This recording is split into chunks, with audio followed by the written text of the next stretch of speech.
Hello student, आज हम फिर आपके लिए ट्रिपल सी की एडवांस और न्यू क्लास लेके आए हैं, जिसके अंदर बच्चों ने हमें क्वेश्चन सेंड किए थे और वही क्वेश्चन हमने इस क्लास के अंदर रखे हैं। तो पहला क्वेश्चन आपके पास हैगा, लिब्रा ऑफिस कैल्क में अंतिम सेल यानी कि अंतिम रो और अंतिम कॉलम का मिलन बिंदु का एड्रेस क्या कहलाता है?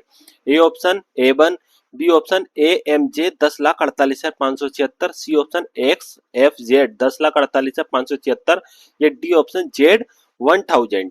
देखिए वैसे तो जो अगर देखा जाए तो उत्तर इसका यहाँ पर सही होगा AMJ 10,48,576। लेकिन अगर आपने इस समय लेटेस्ट मॉडल का लिब्रो ऑफिस डाउनलोड करा है तो उसके अंदर आपका सी ऑप्शन बिल्कुल राइट दिखाएगा। याद रखना जो ट्रिपल सी का सिलेबस है उसके अंदर अभी भी उन्होंने जो ओल्ड वर्जन उसके अंदर किसका लिब्रो ऑफिस का, वो अभी भी उसको सही मानते हैं। अगर ओल्ड वर्जन के अनुसार देखा जाए तो आपका क्वेश्चन बिल्कुल राइट है, और अगर न्यू वर्जन से देखा जाए तो सी उत्तर बिल्कुल राइट होगा। एक्सप्लेनेशन देखते हैं इसकी, जैसे कि वो सही उत्तर क्या होगा, बी हमारा। Explain column Libre office Calc में बाएं से दाएं 1024 कॉलम होते हैं, जिसमें ABCD द्वारा गिने जाते हैं। उसी प्रकार से अगर रो देखो तो ऊपर से नीचे की तरफ देखने पे 10,48,576 रो होती हैं।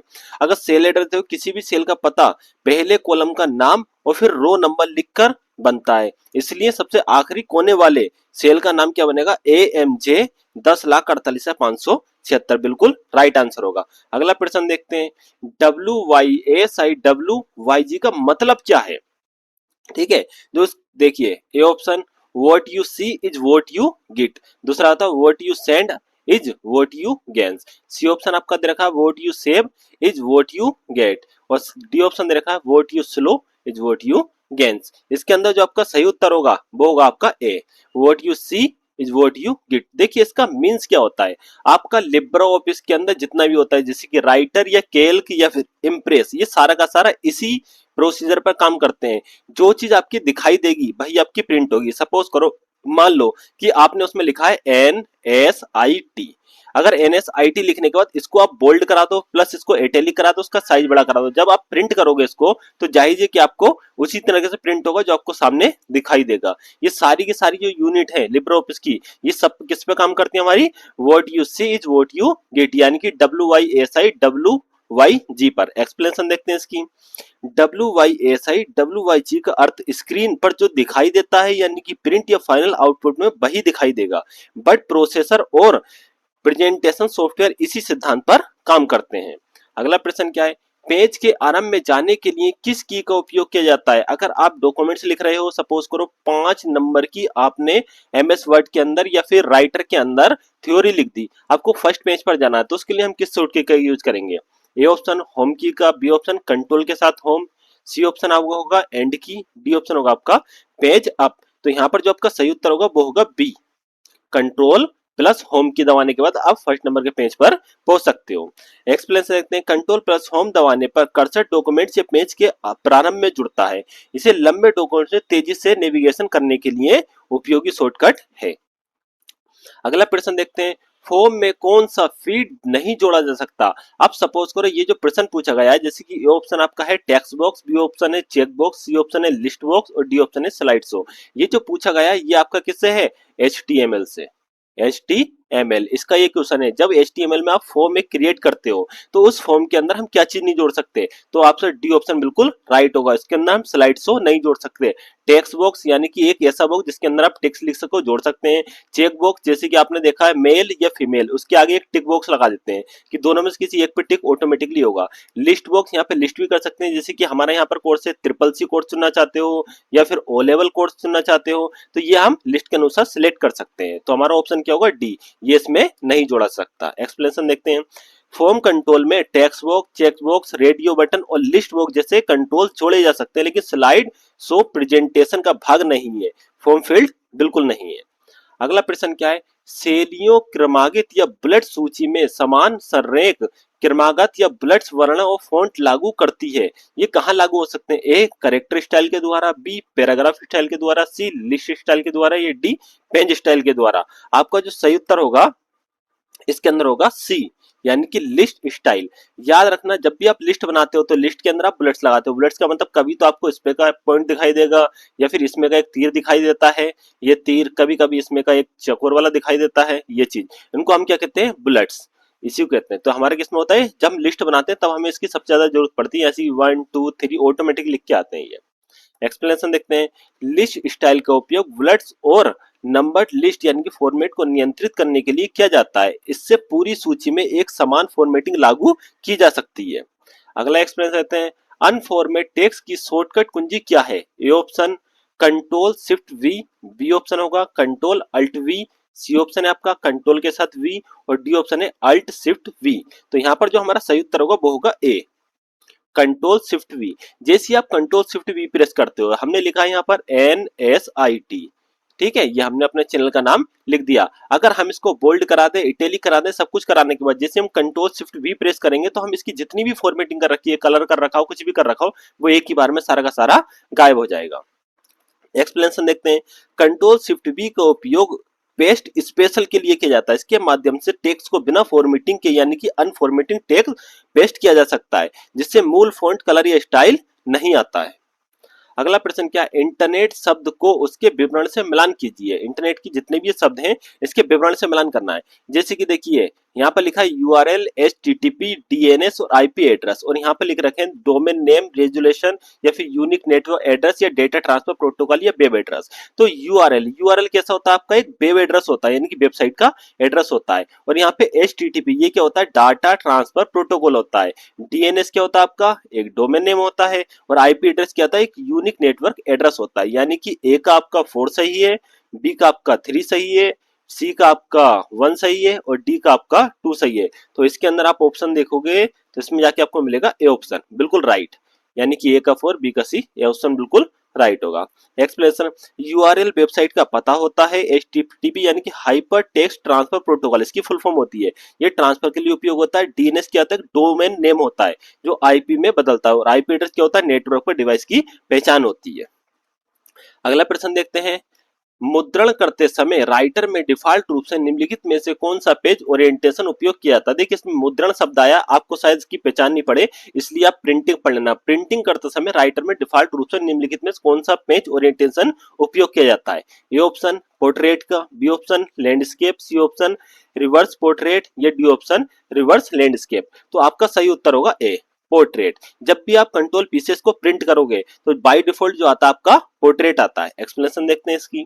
लिब्रे ऑफिस राइटर में नया डॉक्यूमेंट्स खोलने या पेज ओरिएंटेशन डिफॉल्ट रूप से पोर्ट्रेट होता है। पोर्ट्रेट में पेज की ऊंचाई उसकी चौड़ाई से अधिक होती है, इसलिए पत्र, रिपोर्ट, सामान्य दस्तावेज इसी ओरिएंटेशन पर काम करते हैं। पोर्ट्रेट का मतलब होता है ये आपका जो पेज हो गया ये पोर्ट्रेट हो गया। अगर इस पेज को इस प्रकार से रख दिया जाए, थोड़ा सा राउंड घुमा के, ठीक है, अगर इस प्रकार से राउंड करके घुमा के और ये पेज रख दिया जाए तो उसको क्या कहते हैं? लैंडस्केप। अगला प्रश्न क्या है? गैर प्रभाव आधारित मुद्रण उपकरण है यानी कि non impact basic printing device कौन सी है? A dot matrix printing, B option daisy wheel printing, C option line printing या डी ऑप्शन है लेजर प्रिंटिंग। तो हमारा जो सही उत्तर होगा वो होगा डी, लेजर प्रिंटिंग। एक्सप्लेनेशन देखते हैं इसकी। नॉन इम्पैक्ट प्रिंटिंग कागज पर प्रिंट करने के लिए सीधा प्रहार नहीं करता है। लेजर प्रिंटिंग लेजर तकनीक का उपयोग करता है, इसलिए इसे तेज, शांत और उच्च गुणवत्ता वाली प्रिंटिंग प्रदान करता है। देखिए अगला प्रश्न है हमारा, निम्नलिखित में से मिलान कीजिए। जैसे कि आपका लिखा है कीबोर्ड। कीबोर्ड क्या होता है? इनपुट होता है, ठीक है। अब इनपुट क्योंकि कीबोर्ड के द्वारा हम समझाते हैं कि कंप्यूटर के अंदर क्या लिखना है। तो हम कंप्यूटर जो हमारा डेस्कटॉप होता है उसके ऊपर कुछ भी चीज टाइप करने के लिए हम किसका उपयोग करते हैं? कीबोर्ड का। मैंने इसकी डेफिनेशन पहले ही बताई थी, दोबारा बताते हैं। कंप्यूटर का वह गैजेट, कोई भी वह गैजेट जिसके द्वारा हम कंप्यूटर को अपनी भाषा समझाते हैं उसको क्या बोलते हैं? इनपुट बोलते हैं। और जिसके द्वारा हम किए हुए कार्यों को देखते हैं उसको क्या बोलते हैं? हम आउटपुट बोलते हैं। तो कीबोर्ड के द्वारा हम कंप्यूटर को अपनी भाषा समझाते हैं, तो ये क्या हो गया हमारा? इनपुट। तो इनपुट का या तो 2 उत्तर भी सही होगा और ये देखिए इनपुट 4 भी है। यहाँ पर हम देखते हैं, यहाँ पर ए भी हो सकता है, यहाँ पर सी भी हो सकता है। अब बी देखते हैं, मॉनिटर क्या है? एक आउटपुट है, या तो उसका उत्तर 1 होगा या इसका उत्तर क्या होगा? 3 होगा। इसमें देखते हैं, देखो 1 उत्तर उसमें 3 उत्तर, बिल्कुल सही है, दोनों के दोनों हो सकते हैं। लेकिन सी क्या? स्कैनर। स्कैनर में आपका इनपुट भी हो सकता है, इस पर आपका आउटपुट हो सकता है, ठीक है। तो इसके अंदर देखते हैं, ये देखिए सी का 4 इसके अंदर है, ए के अंदर सी का 1, यहाँ पे आउटपुट हमारा नहीं हो सकता। तो हमारा सही उत्तर क्या होगा? ए, बिल्कुल राइट आंसर। इसके अंदर हमारा इनपुट होता है और प्रिंटर क्या होता है? हमारा एक आउटपुट होता है। इसका ये उत्तर बिल्कुल सही होगा। एक्सप्लेनेशन देखते हैं इसकी। कीबोर्ड और स्कैनर इनपुट डिवाइस है जबकि मॉनिटर और प्रिंटर आउटपुट डिवाइस है। अगला प्रश्न देखते हैं, हम चुनकर नया डॉक्यूमेंट्स बना सकते हैं। हम कौन सा ऑप्शन चुन के एक नया डॉक्यूमेंट्स बनाना है, तो आप किस ऑप्शन को चुनोगे, फाइल के साथ ओपन को, या फिर फाइल पे क्लिक करके न्यू ऑप्शन को, या एडिट पे क्लिक करके न्यू ऑप्शन को, या व्यू पे क्लिक करके न्यू ऑप्शन को। तो हमारा सही उत्तर होगा बी। पहले हम फाइल पे क्लिक करेंगे, उसके बाद न्यू ऑप्शन पे चुन के हम एक न्यू डॉक्यूमेंट्स ओपन कर सकते हैं। एक्सप्लेनेशन है, लिब्रे ऑफिस में नए डॉक्यूमेंट्स ओपन करने के लिए फाइल मेनू में जाकर न्यू विकल्प पर चुना जाता है। इसके द्वारा राइटर, कैल्क, इम्प्रेस आदि के नए डॉक्यूमेंट्स बनाए जा सकते हैं। या फिर इसकी शॉर्टकट की भी होती है, क्या होती है, कंट्रोल प्लस एन। ये शॉर्टकट के द्वारा भी आप कर सकते हो। अगला प्रश्न है, कंप्यूटर में बीपीएन का पूर्ण रूप क्या है। देखिए बीपीएन होता है क्या है, एक सर्वर होता है, ठीक है। फिलहाल इसका पूछा आपने फुल फॉर्म। ए ऑप्शन क्या होता है, virtual private network. B option है वर्चुअल पब्लिक नेटवर्क। या सी ऑप्शन है वर्चुअल प्राइवेट नेटवर्क। या डी ऑप्शन है वर्चुअल प्रोटेक्टिव नेटवर्क। तो इसमें जो हमारा सही उत्तर होगा वो होगा A, virtual private network. Explanation देखते हैं, बीपीएन इंटर का एक सुरक्षित और इनक्रिप्टेड कनेक्शन प्रदान करता है। इसका उपयोग प्राइवेसी बढ़ाने और सुरक्षा रूप में डेटा भेजने के लिए किया जाता है, और जितने भी साइबर अटैक वगैरह होते हैं वो बीपीएन के द्वारा ही होते हैं, ये बात भी याद रखना। स्प्रेडशीट सॉफ्टवेयर में गोल सीक फीचर किस मेनू के अंतर्गत पाया जाता है। ए ऑप्शन एडिट के अंदर, बी ऑप्शन इंसर्ट के अंदर, सी ऑप्शन टूल्स के अंदर, या डी ऑप्शन फॉर्मेट के अंदर। तो इसमें जो हमारा सही उत्तर होगा वो होगा सी। ये किसमें पाया जाता है, आपका टूल्स के अंदर। जैसे आप टूल्स पे क्लिक करोगे आपको ये ऑप्शन देखने को मिलेगा। एक्सप्लेनेशन है, लिब्रे ऑफिस कैल्क में goal seek what is analysis tools. ये टूल्स मेनू के अंदर उपलब्ध होता है और बिना किसी इच्छा परिणाम के लिए आपको आवश्यकता इनपुट वैल्यू ज्ञात करने में सहायता करता है। अगला प्रश्न है, लिब्रे ऑफिस वार स्टैंडर्ड टूल वार, टाइटल वार, मेनू वार को अनुक्रमित करना है हमें। मतलब इसको सही ढंग से लिखना है कि सबसे पहले क्या आएगा, उसके बाद क्या आएगा, उसके बाद क्या। देखिए सबसे पहले आता है टाइटल वार, फिर मेनू वार, स्टैंडर्ड वार। ये उत्तर बिल्कुल सही है। एक्सप्लेनेशन देखते हैं इसकी, लिब्रे ऑफिस विंडो में सबसे ऊपर टाइटल बार होता है, उसके नीचे मेनू बार होता है, और सबसे नीचे जो होता है स्टैंडर्ड टूल बार दिखाई देता है। अगला प्रश्न क्या है हमारा, यूआरएल का पूर्ण रूप क्या है और इसे किसने विकसित किया था। यूआरएल का पूरा फुल फॉर्म पूछा है इसके अंदर, और ये पूछा है कि इसको विकसित किसने किया था। A option uniform resource locator, और ये टीम बर्नर ली ने बनाया था। बी ऑप्शन है universal resource locator, Bill Gates के द्वारा। सी ऑप्शन है uniform resource locator, Steve Jobs के द्वारा। डी ऑप्शन है universal reference locator, Ray Tomlinson के द्वारा। देखिए बेस से तो ये आपके दो क्वेश्चन थे, लेकिन दो क्वेश्चन को मिला के मैंने एक ही क्वेश्चन के अंदर दोनों क्वेश्चन ऐड कर दिए हैं। तो आपका जो सही उत्तर होगा वो होगा ए, यूनिफॉर्म रिसोर्स लोकेटर, और ये टीम बर्नरली द्वारा बनाया गया था। एक्सप्लेनेशन देखते हैं, यूआरएल का उपयोग इंटरनेट पर वेब पेज या रिसोर्स लोकेटर एड्रेस बताने के लिए किया जाता है। इसे वर्ल्ड वाइड वेब के निर्माता टीम बर्नरली ने विकसित किया था। अगला प्रश्न देखते हैं, लिब्रे ऑफिस कैल्क में अंतिम कॉलम का नाम क्या होता है। ठीक है, A option X F Z, या B option A M J, या C option Z Z Z, या डी ऑप्शन होगा आपका एक्स एफ सी। ये भी मैंने आपको पहले बताया था, दोबारा बता रहा हूं। देखो उसका बेस तो उत्तर होगा बी, ठीक है, ए एम जे। ए एम जे क्यों होगा, क्योंकि जो ट्रिपल सी है उन्होंने अभी भी लिब्रे ऑफिस का जो ऑफिस है, लिब्रे ऑफिस उसका ओल्ड वर्जन, क्या चीज, ओल्ड वर्जन अपडेट है उसके अंदर, अभी उसके अंदर new version update, new version के क्वेश्चन अपडेट नहीं किए। इसलिए अगर वो न्यू वर्जन के क्वेश्चन अपडेट कर देते तो आप क्या ऑप्शन होता, एक्स एफ डी। ये बात याद रखना। एक्सप्लेनेशन है, लिब्रे ऑफिस कैल्क में कुल 124 कॉलम होते हैं, और पहले कॉलम ए और अंतिम कॉलम ए एम जे से दर्शाया जाता है। जबकि अगर आपने न्यू यानी कि इस समय आप लिब्रे ऑफिस डाउनलोड करोगे तो आपको क्या दिखाएगा वहां पर, एक्स एफ डी। ये बात याद रखना। अगला प्रश्न क्या है, लिब्रे ऑफिस राइटर दस्तावेज को किस रूप में निर्यात करने का विकल्प देता है। ए ऑप्शन पीडीएफ में, बी ऑप्शन जेपीजी में, सी ऑप्शन एमपी3 में, या डी ऑप्शन एवीआई में। तो ये होता हमारा पीडीएफ में। लिब्रे ऑफिस के अंदर एक ऑप्शन है, वहां पे जाकर आप डायरेक्ट पीडीएफ में इसको कन्वर्ट कर सकते हो। एक्सप्लेनेशन देखते हैं, लिब्रे ऑफिस राइटर में एक्सपोर्ट एज पीडीएफ जैसी सुविधा उपलब्ध होती है। इसे डॉक्यूमेंट्स को पीडीएफ फॉर्मेट में बदला जा सकता है, जिसे किसी भी डिवाइस पर आसानी से पढ़ा जा सकता है।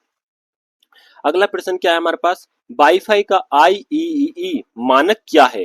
ठीक है, ए ऑप्शन IEEE यानी कि ट्रिपल ई 802.3 या फिर IEEE 802.11 या सी ऑप्शन IEEE 802.15 या डी ऑप्शन IEEE 802.16। तो आपका जो सही उत्तर होगा वो होगा बी IEEE 802.11। बिल्कुल राइट आंसर है आपके पास। वाईफाई टेक्नोलॉजी IEEE 802.11 स्टैंडर्ड पर आधारित है। ये वायरलेस नेटवर्क के लिए सबसे अधिक उपयोग की जाने वाली मानक है। अगला प्रश्न है एसएमएस की फुल फॉर्म क्या होती है? ये ऑप्शन शॉर्ट मैसेज सर्विस या फिर simple message service, D option standard message service और डी ऑप्शन है आपका सिस्टम मैसेज सर्विस। तो आपका जो सही उत्तर होगा वो होगा ए short message service. A option SMS का पूरा नाम शॉर्ट मैसेज सर्विस होता है। ये मोबाइल नेटवर्क पर टेक्स्ट मैसेज भेजने की एक तकनीकी है। ये साधारण मैसेज से अधिकतम 160 अक्षर तक भेजा जा सकता है। अगला प्रश्न है लिब्रा ऑफिस इम्प्रेस में बनाई गई प्रेजेंटेशन फाइल में फाइल एंड रिप्लेस ढूंढने बदलने की शॉर्टकट की क्या हो सकती है? A option control F, B option control H, C option control R और D option control plus shift plus F. तो यहाँ पर जो आपका सही उत्तर होगा वो होगा कंट्रोल प्लस एच रिप्लेस का। और एफ का मतलब क्या होता है? फाइंड यानी कि ढूंढना। फाइंड का मतलब क्या होता है? ढूंढना। और आर का मतलब होता है राइट अलाइजमेंट। कि अगर टेक्स्ट को आप राइट में करना चाहते हो, जैसे कि आपने लिखा है NSIT, ये राइट में करना चाहते हो तो राइट में कर सकते हो। ठीक, अगला प्रश्न देखते हैं, एक्सप्लेनेशन देखते हैं। लिब्रे ऑफिस इंप्रेस में फाइंड एंड रिप्लेस डायलॉग को खोलने के लिए कंट्रोल एस शॉर्टकट की का उपयोग किया जाता है। इससे किसी शब्द को खोजकर दूसरे शब्द से बदला जा सकता है। अगला प्रश्न है लिब्रे ऑफिस में कितने सिलेक्शन मोड उपलब्ध होते हैं? लिब्रे ऑफिस में कितने selection mode? A option 2 option होते हैं, बी 3 होते हैं, सी ऑप्शन है आपका 4 होते हैं, डी ऑप्शन आपका 5 होते हैं। तो सही उत्तर होगा हमारा बी सिर्फ और सिर्फ ये 3 होते हैं। एक्सप्लेनेशन देखते हैं। लिब्रे ऑफिस में सामान्य स्टैंडर्ड सिलेक्शन, एक्सटेंडिंग सिलेक्शन और एडिंग सिलेक्शन जैसे 3 सिलेक्शन मोड उपलब्ध होते हैं। इनका उपयोग टेक्स्ट या ऑब्जेक्ट को अलग अलग तरीके से सिलेक्ट करने के लिए किया जाता है। अगला प्रश्न है कंप्यूटर में NIC का पूर्ण रूप क्या है? A option network interface card, B option network internet card, C option new interface controller और डी ऑप्शन होगा नेटवर्क इनपुट कार्ड। आपका जो सही उत्तर होगा वो होगा A network interface card. NIC की फुल फॉर्म क्या होती है? Network interface card. Explanation NIC एक हार्डवेयर कंपोनेंट है जो कंप्यूटर में नेटवर्क से जोड़ता है। इसके माध्यम से कंप्यूटर इंटरनेट या लोकल नेटवर्क पर संचार कर सकता है। अगला प्रश्न है हमारा वैक्यूम ट्यूब का निर्माण किसने किया था? देखिए वैक्यूम ट्यूब जो होता है आपका जो कंप्यूटर की फर्स्ट जनरेशन आई थी, क्या आई थी आपकी? First generation. उसके अंदर वैक्यूम ट्यूब नाम का सर्किट का यूज हुआ था और इसकी कैपेसिटी जो थी 1 KB से लेके 4 KB तक। कितनी कैपेसिटी थी इसकी? 1 KB से लेके 4 KB तक का ये डाटा स्टोर कर सकता था। तो हमसे फिलहाल इसने पूछा है कि इसको बनाया किसने था? ये ऑप्शन जॉन वाइडन ने बनाया था, बी ऑप्शन ने ली दे फॉरेस्ट ने बनाया था, सी ऑप्शन चार्ल्स बेबेज ने बनाया था, D option John von Neumann ने बनाया था। तो हमारा जो सही उत्तर होगा वो होगा ली दे फॉरेस्ट। इसने इसको बनाया था। सही उत्तर। एक्सप्लेनेशन देखते हैं। ली दे फॉरेस्ट ने वैक्यूम ट्यूब का विकास किया था। वैक्यूम ट्यूब का उपयोग प्रथम पीढ़ी यानी फर्स्ट जनरेशन कंप्यूटर में किया जाता है। अगला प्रश्न देखते हैं हम। कंप्यूटर नेटवर्क और ईमेल में IMEI का फुल फॉर्म क्या होता है? जो कंप्यूटर नेटवर्क ईमेल होता है तो उसके अंदर एक नंबर होता है IMEI नंबर, उसकी फुल फॉर्म पूछी गई है। ये option multi internet mail extension, B option होगा multipurpose internet mail extension, C option होगा मल्टीप्लाई इंटरनेट मैसेज एक्सचेंज या D option mail internet management extension. तो आपका बी उत्तर बिल्कुल सही होगा multipurpose internet mail extension. Explanation देखते हैं इसकी। ये एक काम करता है, ये शुरुआत में ईमेल के जरिए किसी साधारण टेक्स्ट, ठीक है, ही भेजा जा सकता है। उससे पहले जो था जब ईमेल साधारण टेक्स्ट ही भेजा जा सकता था, तो IMEI आने के बाद ईमेल में इमेज जैसे कि इमेज हो गया, आईडियो हो गया, वीडियो हो गया और फाइल अटैच कर भेजना संभव हो सका है। लिब्रे ऑफिस कैल्क में ऑटोमेटिक स्पेल चेक, स्पेल का मतलब होता है स्पेलिंग चेक, आपने लिखा कि शॉर्टकट की का कुंजी क्या है? अगर आपकी स्पेलिंग गलत लिखी है, जैसे कि यहाँ पे लिख दिया आपने शॉर्ट SHORT, शॉर्ट फॉर्म ये होती है, लेकिन आर की जगह आपने कर दिया TT, तो वो क्या कहेगा? ये गलत है। इसको सही करने के लिए हम किस की का यूज कर सकते हैं? ए ऑप्शन F5 का, बी F7 का, सी F9 का, या डी F11 का। तो सही उत्तर होगा हमारा बी F7, बिल्कुल राइट आंसर है। एक्सप्लेनेशन देखते हैं यहाँ पे। लिब्रे ऑफिस कैल्क में स्पेल चेक करने के लिए मुख्य शॉर्टकट F7 होता है। आप अगर इसको ऑटोमेटिक स्पेल चेक को चालू या बंद करना चाहते हैं तो उसके लिए शिफ्ट के साथ F7 का इस्तेमाल होता है। चूंकि ऑप्शन में शिफ्ट के साथ F7 नहीं है, इसलिए ट्रिपल सी के अन्य कंप्यूटर एग्जाम में F7 को ही सही माना जाता है। आज की क्लास यहीं समाप्त मिलती होती है। फिर मिलते हैं हम नेक्स्ट डे में एक न्यू क्लास के साथ, जो बच्चे हमें सेंड करेंगे मैसेज।